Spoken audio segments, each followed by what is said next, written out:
studios full of conventional Hollywood cliches and recurring lackluster sequels. One critic has seen it all, who can provide you with all the movie news, opinions, and reviews that could very well save humanity as we know it. This is Libby's Movie Hunt. And now, your host, Libby Hunt. Hi, happy Friday. Welcome to Libby's Movie Hunt. I'm your host, Libby Hunt, along with Kevin E. Hello, how you doing? Hello. It's almost Christmas time. Can you believe it? It's really close. I'm really excited. I love this time of year. And you know what else I'm also enjoying? Our new darker themed studio that we have going on. I think it looks good. I'm looking over there. I kind of like it. We're looking like a real radio show. I like it. Yeah, it's cool. Liking it. We're going to get it. We're going to tweak it more and more in the new year. It's going to look really good. It's going to get better and better. It's going to get really cool in here. Yeah. We're at watchonairlive.com at Vocal Media is our new headquarters, and we're loving it. We're having fun. Oh, I love it. It's great. And Kevin's just a little genius over there with his keyboard, and he's teaching me things. I don't know why. I like the vibe better over here. Yeah. I just feel good. I always feel jazzed before a show. Because it's a real studio, too. We're not in an office building, which was that other studio was fabulous, but this is the real deal. Right. This was, like you said, it's got history in this building. It's got so much history. I mean, old studio, new network, and it's awesome. I love it. And it's just going to take off. Vocal Media is just going to go gangbusters. We're going national. It's going to be huge. I mean, people can hear this anywhere. Anywhere it's on in the the world. internet. Yeah. I mean, we could be worldwide. Yes, there could be people in India watching us right Libby's now. Movie Hunt. Really? Somebody in Singapore could be watching our show. Literally, somebody could be watching it. Yes. Oh my gosh, that's so exciting. Friends, tell your people to follow Libby's Movie Hunt and all Kevin Eve's show. Oh, he has the Status Bro coming back. When Finally y'all coming back? Coming back. Well, if all goes well, I'm not sure yet. I don't want to give away anything if it's not, set in stone. Because I think when we're starting out, we're just going to do one. We're hoping either, I'd like to do it today if we could, just to get one out of the way before Christmas. Because then you have the week in between Christmas and New Year's and everybody gets all distracted and it's sort of, just to get one under our belt. So I'm trying to organize something for today and we'll see if we can pull it together. Okay, if you don't know, he has a show called The Status Bro where he talks all things guy. What's your little logo underneath it? Something about guys. There's no business like bro business. Yes, that's cute. I like it. Oh, thank you. It's funny. But it's so funny. Kevin and I found each other because he is such a movie buff. I'm finding that he may be more of a movie geek than me. Like you know some details about things that I'm like, why do you know that? Sometimes I find myself, this is what my husband has never gotten about me, or he thinks it's pretty funny. I will know when celebrities' birthdays are or their children's names, and he's like, why do you know that? It's good to have like an encyclopedic memory like that. Of stuff like that. But I'm like, he used to collect, well, he's a collector of a lot of things, but he collected baseball cards. And I always would say to him when we were first married, it's like you and knowing the pitcher, batter, or who did this and that in sports. It's my hobby. It's my interest. Finally, he gets it, and he's totally on board and loves it. But it's true. It's kind of like my dad can do the same thing with baseball. Right. Yeah. That's his thing. People just have something they're passionate about, and so I think it's just pretty funny that you are so passionate about it too. And I think you got that from your cute mom. I think I did as well. Because my dad is not that big. He's not so much that way. Not as much as the movies and music. Kevin's mom, Carol, is going to... I have to be out of town next week. I'm taking my daughter to New York, and she's going to come co-host again with you, right? Yes. And maybe your brother? I was going to say, if she can't, then yeah, I'll see if I can get Johnny to come in, if he's still here. John, Kevin's brother, is he with the Groundlings? Or he is, yes. And he has a... He has a web series, yes. Web series, what's it called? It was just bought by Lionsgate. It is called The Gay and Wondrous Life of Caleb Gallo. Yes, and I've actually seen some stuff about that, so I'm excited for him. So we're going to have kind of a celebrity on the show. Oh, yeah, definitely. Yeah, he's a celeb. Really talk about that. I love it. And Carol, she's adorable. She likes movies as much as I do. She loves it. So and she loves the show. So Merry Christmas, Kevin. I got you. Merry Christmas. A little... champagne. Oh, well, thank you so much. For you and Elise to open on. So this is for being such a great co-host. Oh, well, thank you so much. I think you like champagne, probably. I'm actually a total heel. I bought gifts for all of my shows and completely forgot them, but I will have that for you, I promise. No, you had told me you got me a gift, which you didn't, because you're the one that does most of the work here. I needed to get you something. Well, I didn't know what to get. My mom helped me with it, so I hope everybody likes what she picked out, essentially. You're the sweetest co-host. I'm having so much fun working with you. I also got, if you're listening, my cute friend Melissa Plaskoff, who does Carpool Talk Show. If it wasn't for Melissa, I probably wouldn't even be here. I came down, she found me on the internet. It's so funny when I put my blog, Libby's Movie Hunt, up, and she called me out of nowhere and saw I was doing that, and I was also producing a film, and said, come on the Carpool Talk Show and talk about your film. So I came into Real News, and did her show, talked about movies, and afterwards you turned to me and said, "Do you want your own show?" Yeah, I was giddy at the And idea I was of like, it. "Are you kidding? Of course I want my own show. I've always wanted my own show." So I want to thank you, Melissa Plaskoff, and I got you some cookies for you and your 3 cute kids Oh, that's right perfect. here. Isn't that cute? So will you give those to Melissa? for I me? absolutely you will see make her? sure she gets those. Okay, so that's from Because Libby's- as far as I know, Yeah. I think she'll be in here later today, so I'll be able Oh, to give good. these to Give her. her those. Okay. I appreciate you, Melissa. Merry Christmas to you and your family.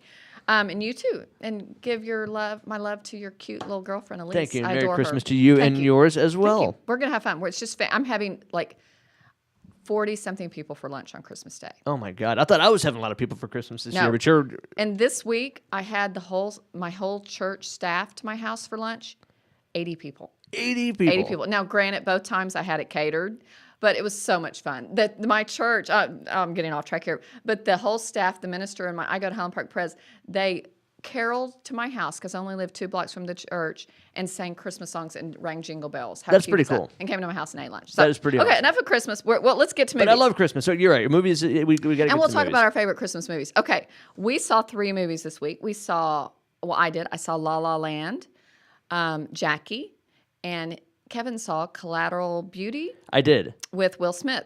Yes, and God, the amount of good talent in this film is outrageous. Unbelievable. Just powerhouse stars. This, y'all, is my favorite time of year because all the Oscar movies are coming. Everything is rolling out to be nominated. They've already announced the Golden Globes, which I always think is kind of weird. We because- always say we don't care as much. and we don't care about the Golden Globes because it's a lot of. I mean, I like TV, but I feel like it's just not as prestigious. It's true, and I always Yeah. check and read the results the next day, but I don't watch. Where the Oscars like to watch. Well, it was funny. I watched a few years before when Tina Fey and Amy Poehler, because Yes. they were hilarious hosts, and everybody does get drunk. It's pretty funny. But, I'm kind of dreading those and the Oscars this year because they're going to get political and be so mean about Donald Trump, and I'm just Yeah. tired of the meanness No, and you're right. political. Let's just entertain. I know that's what it's all about. I mean, mean, I hate that. Maybe a few jabs, that's okay, but not 3 hours worth. Let's just not do it. And Or my make mom some will say statement. she'll be like, I'm not going to see Liam Neeson films anymore because he does movies about action. Now, he's against guns, whatever. And I'm like, I don't care what any actor's stance is on politics or whatever they I don't say either. or do. All I care about is if I like their movies. Exactly. Like They can- George Clooney. I'm like, I don't care what the guy says. know. He's one of my favorite movie stars. I'll always watch his movies. No Mel matter what. Gibson the same way. Yep, Well, like I don't care Robert what De they do. Niro went off on Trump Yes, he and the did. rudest rant on the internet, but I Very. still will go see a Robert De Niro movie. Me too. Yeah, And I'll still watch his old movies. that's fine. He's great. It's good. So, okay, the first movie, let's talk about La La Land Yes. with Ryan Gosling and Emma Stone. Yes, which is the 3rd time they've been on screen together. Yes, and he is so dreamy. Oh my gosh, and she's adorable. Huge buzz about this movie. But it is, it's a musical, which there are no musicals made anymore. That's a good point. Original scores, dancing, singing throughout. I literally adored it. Hooray for Hollywood is what I put on my Facebook page. I mean, it is just unbelievable. I mean, I don't know if you would like it. I don't know if my husband would like it, but it's such a chick flick. I mean, I think the last musical I saw in the theater was Chicago. Oh no, I take that back. The most recent, not the most recent, but the one before, the one with Jason Segel and Amy Adams, the Muppet movie. Oh, yeah. That was the last That's musical I cute. saw, and that was good. But yeah, I'm a sucker for musicals. Like you are, science fiction. I love Broadway. I'm going next week to some after Christmas, see some shows. I just love a good. Nothing makes me happier than a good Broadway, musical. And just now, Ryan Gosling and Emma Stone are not great singers, but that's okay. They're so adorable. A lot of other good singers in it, and they both can dance great. And he plays the piano throughout it, and I need to look that up. find out if he's actually I think playing. it's actually him playing. But it's a story of she's a barista on the Warner Brothers lot at a coffee shop, and she's also, of course, wanting to be an actress in L.A. And Ryan Gosling is dreaming of having his own piano bar. He likes the real deal jazz music from, how it used to be played. Yeah. And she is going on all these acting auditions. She lives with 3 young Hollywood actresses. They're all, and since I've tried a little bit of acting myself, it's so funny because it really depicts the world of going on auditions and how awkward it is and standing there with a couple of people behind a desk, you delivering some lines, and how just extremely uncomfortable it is. And they get together and inspire each other, and then they have their different journey. And he goes off and tours with John Legend. Well, not really John Legend in the movie, but John Legend in John Legend portraying someone else. a character, and goes on tour in this jazz band, and it's just darling. What's the runtime like? Is it a big commitment? No, it's perfect, right? Just perfect amount. I mean, I loved every single minute of it. The ending. I was with my mom and daughter. My mom was like, "I'm not sure about that ending," and I'm like, "Well, think about it a little bit. It makes sense, the ending, but the costumes, it'll be nominated for something. I don't know. It was just costumes. I mean, I would think music for sure. Music. I don't know. The acting was adorable, but I mean, I don't know if it's Oscar worthy. I definitely give it way popcorn worthy. Like, I mean, adored it. It's one of my favorite movies. And I'm I've guessing seen. there's great on-screen chemistry between Emma Stone and Ryan Gosling. I mean, you're just entertained completely the whole time. So, definitely popcorn worthy. I don't know. You're giving Are me you a look teetering like, on Oscar? Yeah, teetering on Oscar. It somehow will get nominated, some kind of nomination, because it's just so clever. the critics are loving it. Isn't It's so 94% on clever. Rotten Tomatoes? 94%. Yeah. It's something really magical about it. Like, it's like we need something so dreamy. And like, I take my kids to LA every year, and I make them go to the Warner Brothers lot or Paramount lot or all that's cool. MGM. They've all been. My daughter goes, "I've been on that corner." I'm like, "Yes, you're going back again this summer." I have to walk all around the lot. I do the walking tour. Next time I'm in LA, I got to do that. Oh my gosh! I drove by them and saw them, but never went in. Warner Brothers is the best. Paramount is more old school, and then there's MGM has one too. It's not. I wouldn't waste my. I think that's the one I wouldn't waste my time on. But and of course Universal Studios has the big tour on the. It's the big time. But you have to do that. But that was fun. So, okay, moving on to Collateral Beauty with Will Smith. Yes, and I mean, this is a film, it was directed by David, what's his name? David Frankel. And he's made some decent films that were well received, like Devil Wears Prada. And the casting in this movie is one of those where Helen Mirren. Yes, Helen Mirren, Naomi Harris, Keira Knightley, Ed Norton, one of my favorite actors of all time. Me too. Michael Pena, who I think has actually evolved into a very good actor. And of course, Will Smith, who he's been great in many movies. So some people get skeptical of films where they have this many big stars in it, and that much talent all on screen at once. They think that maybe it just won't work and it'll all kind of fall apart. Right. And this is definitely one of those movies where it does. And it did. It does. I mean, these characters are such great actors, but I found myself not really caring about any of the characters.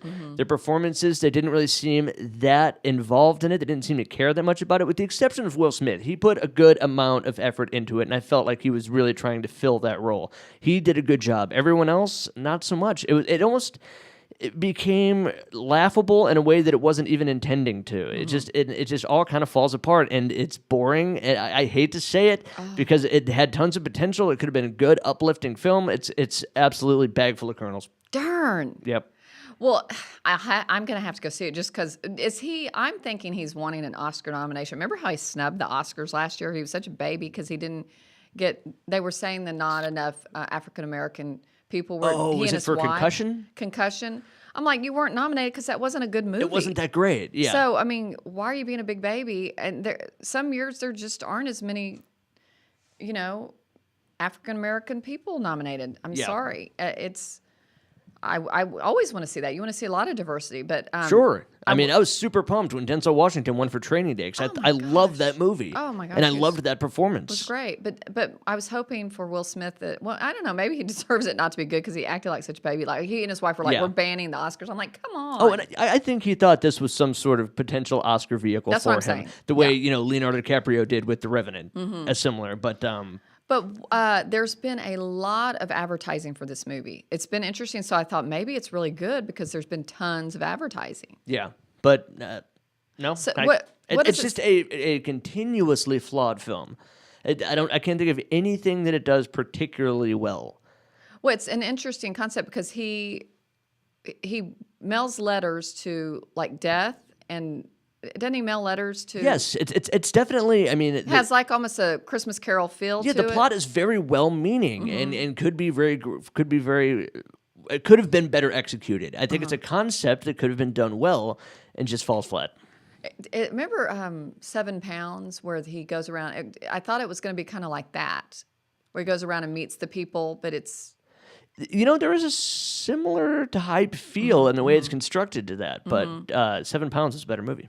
Yeah, I enjoyed that movie. I don't think it did real well. No. Well, what on Rotten Tomatoes? What's it saying? It has a 13%. Oh my gosh, that's terrible. I know. I mean, if it's 20, I usually don't go, and I see everything. That's terrible. Yeah, and that's Wow. based off, top critic reviews, off of 75 reviews, 12 fresh, 87 reviews, 12 fresh, 75 rotten. So that's Now tell me what fresh means again. anything 60 or above, and I believe anything 75 or above is certified fresh. So my I know all gosh. these little terms. That's so funny. Okay, well, gosh darn, maybe I won't go see it. I don't have much time. I know. I mean, I can't recommend it. He's giving a bag full of kernels. I'm giving it a bag full of kernels, and Wow. I don't remember the last time I gave a movie a bag full of I kernels. know. And See? it's short too. I know. And I usually don't complain about short movies. It's only 94 minutes That's long, short. but it feels like 130 minutes. It's just That's good you didn't like something, though, because remember, to be good critics, we've been told we need to not like stuff, and we love everything. It's just a phenomenally flawed film. I just cannot recommend Well, it I'm anyway. disappointed. Me Shoot. too. Oh, well, there's lots of good movies to go see. So it's okay. And I saw, okay, y'all are going to laugh. The other day, my daughter's in town from college. I woke her up at 9:30, and I'm like, I can't take it. Jackie's playing at 10:15 this morning at the Magnolia. We have to go. And she's like, okay, let me put my She's like, Mom, are sweatpants you really waking me up to go to a movie woke her right now? up to go to a movie. She's like, I don't think I've ever been to a movie this early in the morning, except when I took my kids out of school to see the Twilight. They started early in the morning, and the last one ended that night. I took them out of school with a group of friends. It was so funny. So she did see a movie early once. But Jackie with Natalie Portman, and it's basically Jackie's. It's her, how the 7 days after JFK was died, how her legacy will determine history and will define her husband's legacy, and how she's trying to, it shows how she will be remembered in history. And the movie, get ready to hand her a little gold statue, I believe. Her portrayal is definitely Oscar worthy. I think she's going to be getting a little one of these babies. And when the film starts, I'd be has the surprised. assassination already happened, or is that kind of right where it starts? No, she's actually talking to a reporter when it starts. And that's throughout the whole movie. She's speaking with him and saying, I'm going to edit this. I'm going to tell you how I want it to be. She's telling her story about, but basically throughout this movie, you started thinking JFK didn't have that really outstanding of a presidency like Abraham Lincoln. Right. But it was kind of, she made the white, it was all about glamour and Camelot and this image, and it shows kind of her point of view. And because, the Kennedy White House was more about her than him, really. Everyone always talks about his charisma and all of that charisma, stuff, but he it was the didn't- two, yeah. His history, he didn't do much. Right. He brought about the Cuban Missile Crisis and then stopped it, and then Vietnam, but he started that really. The space program, he didn't really get that off the ground. He doesn't have a big legacy. It's more her, but all the majesty and pomp and circumstance with his funeral. She was trying, because she asked two people, drivers in the car, do you remember McKinley or the other president that was assassinated? They're like, no. Who do you remember? Abraham Lincoln. What did he do? And it's because, obviously it's Civil War, but he also had this processional where he, so she tried to make JFK's, leave him a legacy. So it's more, so bottom line though, the movie is, I think she will get an Oscar or for sure be nominated. Her portrayal is just dead on, but the movie is weird. I didn't love it. You didn't love I didn't love it, but I don't want to say it's half popped. I'd say it's popcorn worthy, but I can't really highly. It's odd. Do you want to see it? I was interested in. I think people are just always interested in anything JFK. I don't know why it'll always be that way. I kind of am, just because, well, especially now, you say, she delivers an amazing performance. Amazing. Also, it's like Collateral Beauty. That's a short runtime. It's only 95 minutes. It's and short. is it a brisk 95? Are you captivated and engaged the whole time? Well, yes, because she's so fascinating to watch. But It I leaves love you seeing with an emotionally weird feeling. Well, and one thing they do that's interesting is they take footage from then and now and mix them together. I love it when they do that. That's Kind of really like cool. in Forrest Gump. She takes a tour of the White House. They show the actual footage, and then they redo her and put it in it. And same with the funeral procession, and same with the kids coming outside, and it's weird. Like you're kind of confused how they're making. Or That's really cool, though. I love that kind of stuff. The Zapruder film, and it's some of it was shot here at Dealey Plaza, so they showed the real Dealey Plaza and then the reenacted. It's interesting. So it's definitely watchable. I mean, I do recommend it, but there is a weird. The director, his name is Pablo. I have to put my glasses on. Lorraine, and he does foreign films. I saw one of his foreign films. He did Gloria. It won maybe an Oscar for best foreign film, or was nominated. But I'm not really familiar with his other stuff. But it has this foreign film kind of vibe. I want you to go see it just to see what you think. Yeah, I'll check it out. So that's all I had to say about it. What's your overall? What do you? Overall, like I said, popcorn worthy. I mean, yeah. But I want to see what other people think. I think it's one of those I'll be thinking about. It is certified fresh on Rotten Tomatoes so far, but I don't think it's in wide release yet, so there's still a lot more reviews to come in on that. But right now, I think it holds an 84%. That's good. It's pretty good. Same as Rogue One. So that's good. But the best one out right now, since I haven't liked anything as much as La La Land. I mean, since I saw Nocturnal Animals or Hell or High Water, La La Land's up there. Those are my top 3. Yeah, for Hell or High Water, I mean, I could honestly see. I don't know that they all will, but I think Jeff Bridges, Chris Pine, and Ben Foster all deserve nominations. They have for to be that nominated. movie. I will die. Everyone is great. I'll die if they're not nominated. I want it to win Best Picture.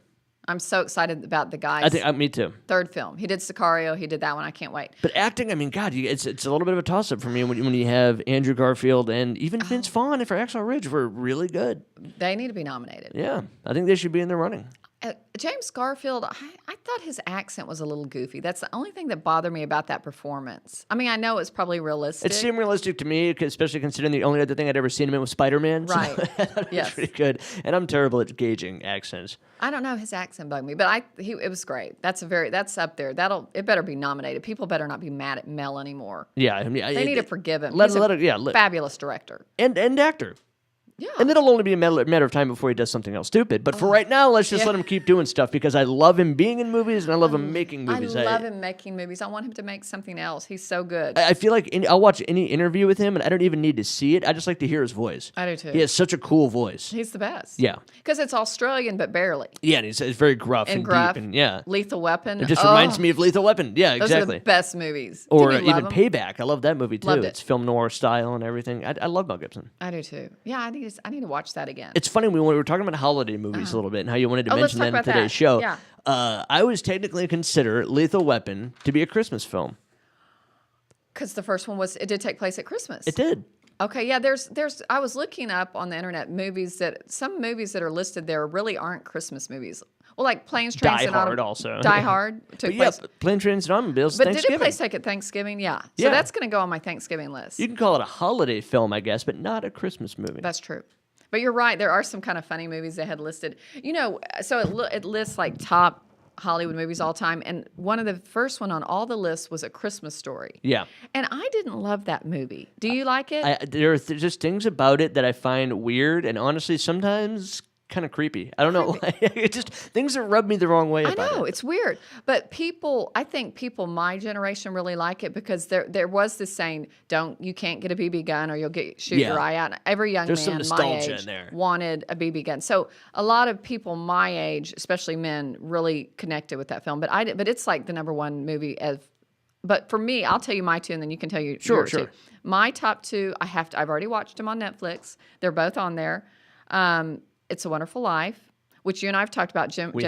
Jimmy Stewart, directed by Frank Capra, and it's really not a Christmas movie. It's really not, and it is sad. It's not until the end really that it's Christmas, right? But I have to watch it every year. It's just part of the thing because it's basically a take on A Christmas Carol. Going back and looking at your life like Scrooge looks through his life, and then my other one is A White Christmas with Bing Crosby and Danny Kaye. I watch it every year. Rosemary Clooney and Vera Ellen. I was watching in bed the other night and I'm literally crying and watching all the dancers and I keep turning my laptop towards my husband. He's like, He's You just didn't like, like it? no, he's just like, he doesn't like musicals and dancing. And See, with Christmas and those movies, I love those kind of musicals just because I grew up watching them with my family, and it reminds me of Christmas and the holidays, especially that one. That's would when that it be in resonates. your top? Okay, so tell me your Yes. top two. Okay, my top two would be number one of all time, Christmas Vacation, because I remember That's on my watching it as a list. kid, and it's one that I think is just hilarious. Hilarious. I love every part of it. And then number two would be Home Alone. That's on my list They're too. just great music, great Christmas vibes. Those are just my absolute two favorites. But yeah, White Christmas is definitely up there. I love all the characters. My favorite character actually in that whole movie is the general. Oh, I love him. Yes, with those piercing blue eyes. Yeah, he's Yes. just a great character. And I love the music and the story and everything. It's just a great So Christmassy good. feel. Irving Berlin music. Oh, yeah. It's So just good. fantastic. So are you like you did at Halloween trying to watch a Christmas movie every day? I don't do every day, but Elise and I have burned through quite a few. You're so funny. We've done Home Alone 1, we've done Home Alone 2 twice. We did A Christmas Story the other night, we've done The Grinch, and we've done Christmas with the Cranks twice. So I love Christmas with the Cranks. a lot of people don't like it. And I loved it. It's not that great of a film, I'm going to say, but it's very Christmassy and it's very entertaining. So Well, I really like it. Home And I love Tim Alone Allen. Is one of those you could probably see. I've seen probably 11 times. Yeah. And same with Elf. That's on my Oh, list. Elf is on my list too. I mean, oh my gosh, I love that movie. And okay, so next week at Highland Park Village on the 20th, they're showing It's a Wonderful Life. 21st, Elf. 22nd, The Grinch Who Stole Christmas, Jim Carrey, and the 23rd, Miracle on 34th Street. Ooh, that would be one I'd like to Yeah. see. And I hope it's the original black and white, not the colorized. I think it's black and white. Good. So that's fun to see the old ones. But Home Alone, what else did I like? I've never seen Holiday Inn. You've seen that with Bing Crosby. It's playing And at Fred the Astaire. Magnolia next week. Yeah, it's a good one. Okay, don't tell me anything about It's it. black and white, and it's good. I like the original Scrooge from. There's one in 38 and one in 51. The George C. Scott is the one I'm familiar Well, with. see, no, I like the older ones, the two before that. See, those I haven't seen. I like the really the old. George C. Scott and the Muppets are the two that's one that's on my list also. I forgot That's to cute. mention. That's cute. I was just We gonna watch that every Christmas Eve. I think that's really on my Christmas list of. Yeah, that's about it. I love Elf though. It's one of those I could probably see a million times. Elf is good. I think both the Home Alones are ones I can watch over and over. Did you like the second Home Alone? I do. It's funny. It's one of those things where people still like love and accept it, even though it's exactly like what they did with the Hangover films. The second movie is identical to the original in plot. It's just a different look. They just switched some things up. That's true. But the things all happen the same. It has all the exact same elements. It has the same villains. The things happen in the same order. Everything down to him watching the movie with the gangster on it or whatever happens in both of them. Everything down to the family being stuck somewhere where they don't want to and they're watching a version of It's a Wonderful Life in a different language. Like every single element happens. That's exactly true. the same. I didn't. But I still love it. Yeah. But the first one's better. First one reigns king. The third one, Macaulay Culkin wasn't in, I've never bothered with any of the sequels past two. and Joe Pesci was he in both? Yes. My son was asking me about him the other day. He's like, he's so good. Why hadn't he been in anything? He's so picky, and I think he's really difficult to work with. But I don't even remember the last time I saw him in anything. Because we were watching Goodfellas the other day. He's so good in that. Oh, so good. I've been talking to a lot of people as lately. Tommy DeVito. What was his name? Tommy DeVito. Tommy DeVito. I've been talking to a lot of people lately about just their favorite films of all time. And in Goodfellas, one of your favorites? My favorite. Okay, your favorite. What keeps coming up is everybody's favorite and Shawshank Redemption. Isn't that one of your favorites? Yes, that would be my top 10. Isn't that funny? Those two really, they're just so watchable. They're Yes. so. Oh, I mean, nothing I don't think gives you a feeling at the end of a film the way Shawshank Redemption does. It's like one of the most, it's just emotional endings of any film of all time.